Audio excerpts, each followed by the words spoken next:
Dans le but de répondre aux besoins des établissements de crédit de la Communauté économique et monétaire de l'Afrique centrale CEMAC, la Banque des États de l'Afrique centrale, BEAC, a réalisé une nouvelle opération d'injection de liquidités dans le système bancaire pour un montant global de 205,7 milliards de francs CFA. Toutefois, la demande des banques s'est révélée inférieure à l'offre de la BEAC, qui avait initialement prévu une injection de 270 milliards de francs CFA.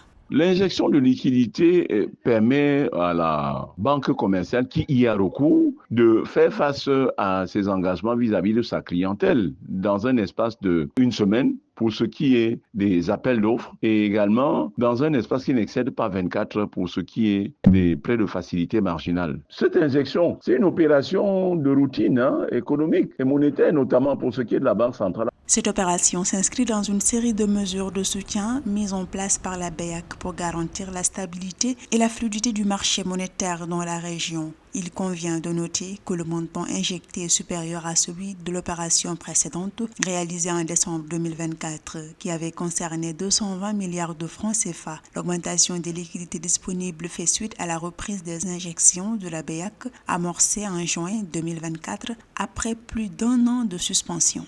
Les défis de la CEMAC à l'heure actuelle, notamment les défis économiques, sont de deux ordres. Le premier de ces défis, c'est la production. L'autre défi maintenant est d'ordre monétaire. C'est l'extrême faible taux de rapatriement des devises récoltées dans le cadre des exportations. Donc, ce n'est pas l'injection de liquidité qui va permettre aux banques commerciales à relever. C'est le grand défi de mon point de vue. La BEAC continue de jouer un rôle essentiel dans la régulation du système monétaire de la CEMAC en garantissant aux banques l'accès aux ressources nécessaires pour soutenir la croissance économique tout en préservant la stabilité financière de la région.